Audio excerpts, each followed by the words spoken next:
So, in this fourth part of our class on understanding poetry, we will learn about various kinds of lyrical poetry. Lyric is usually a short poem that can be sung or that is musical. Ordinarily, lyric means song, the sort of song which was sung in ancient Greece to the music of the lyre. They merely record emotions, personal meditations, and deal with non-narrative subjects.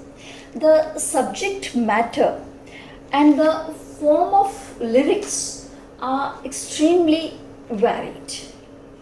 Love, patriotism, beauty, and brave deeds are some of the subject matters of lyric. The poet's thoughts and feelings on some issues or the subjects are expressed often in a sharp, moving, and vivid manner to achieve the musical effect. They are built up in a harmonious pattern by the use of rhymes, rhythm, alliteration, assonance, repetition, and personification. The ode is a very popular form of lyrical poetry. The ode. What is ode?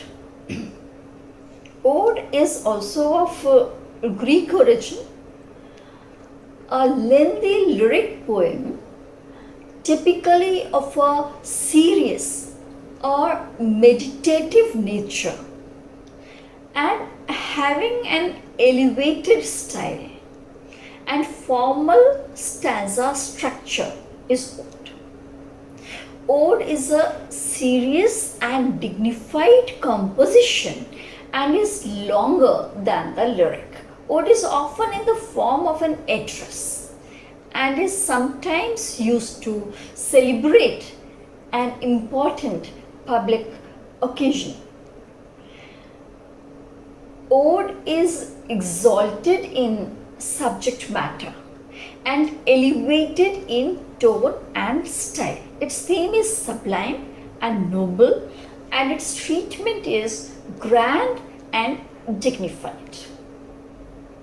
The poet is serious, but both in the choice of his subject and in the manner of its presentation. He shows himself at the height of his power.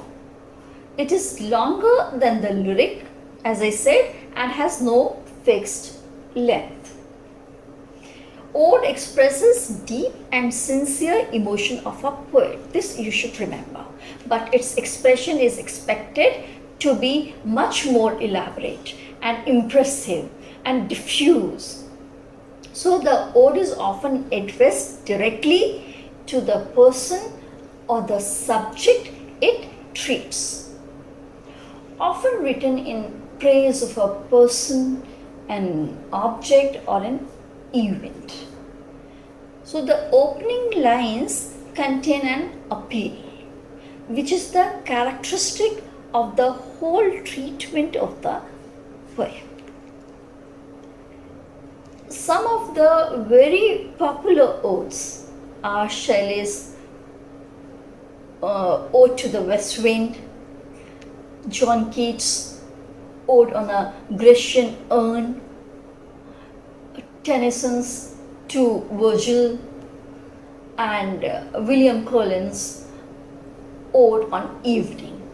The prototype of ode was established by the Greek poet Pindar.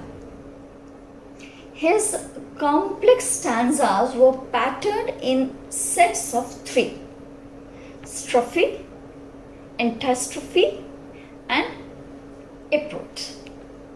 The regular or Pindaric ode in English is a close imitation of Pindar's form, and it was introduced in England by Ben Jonson, whereas the irregular ode was introduced by Abraham Corey.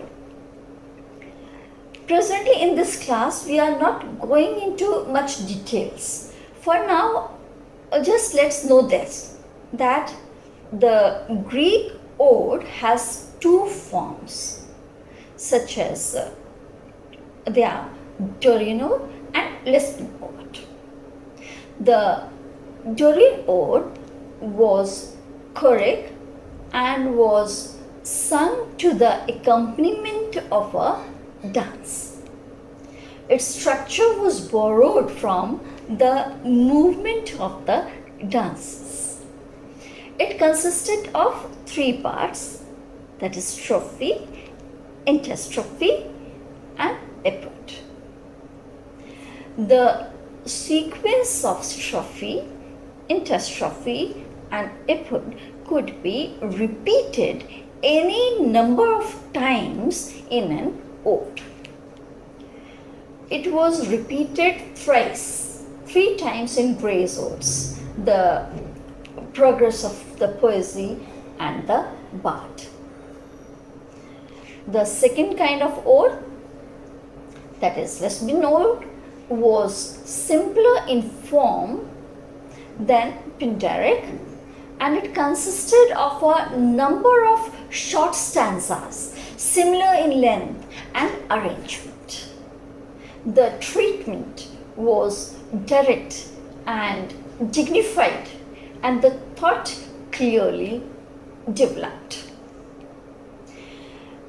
It was popularized in Latin by 2 great Roman writers, Horace and Catullus.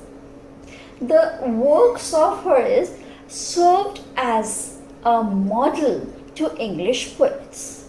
They imitated the method of Horace, and hence this type of ode was known as Horatian ode. Andrew Marvell, John Keats, P.B. Shelley, Robert Bridges and William Wordsworth are the successful imitators of this kind of odes.